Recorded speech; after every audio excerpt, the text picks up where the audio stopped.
Hi guys! Super late upload na naman itong long video ko. Ito yung video namin nung pumunta kami sa Bakawan Eco Park kasama yung tita namin at yung boyfriend niya galing Germany para magbakasyon.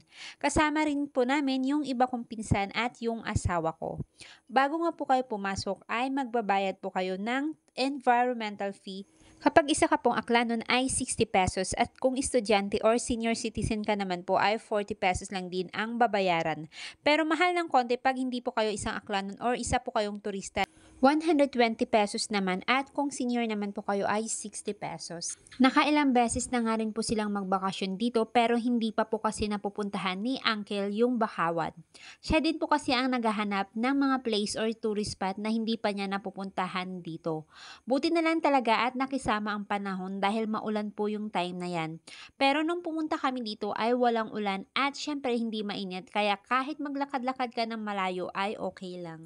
After nga po magbayad ay pwede nang pumasok at dumiretso at hindi na rin po kailangan dito na may kasamang guide dahil iisa lang naman po yung dadaanan papasok at palabas dito. Siguradong hindi kayo maliligaw. Kung pupunta naman po kayo dito ay mag-ingat dahil yung aapakan or dadaanan nyo karamihan po ay gawa sa kawayan. Pag nature lover ka at tahimik na lugar ang hanap nyo or kung gusto nyo namang mag-isa para makapag-isip, pwedeng-pwede po kayo dito kasi mangilan-ngilan lang yung taong pumupunta dito. Hindi ko na nga rin first time to guys pero kahit pabalik-balik ako ng punta dito ay hindi ako nananawa.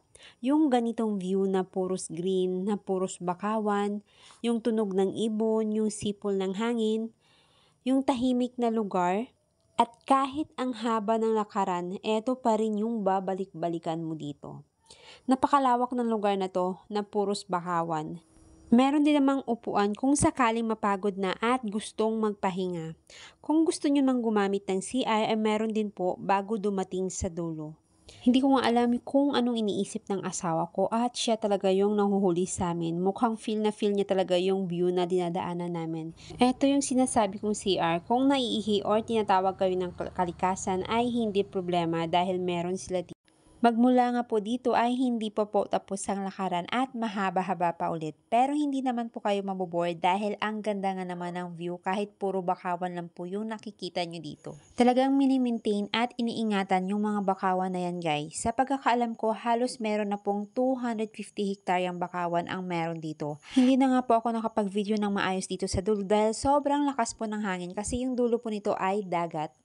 At after nga po naming maglakad-lakad at mamasyal sa Bakawan ay dumiretso naman kami dito sa Hayahay Seafoods Grill para kumain. Meron po kasi silang brunch na bagong bukas dito sa Pook at di kalayuan sa pinuntahan naming Bakawan kaya dito na lang po kami kumain.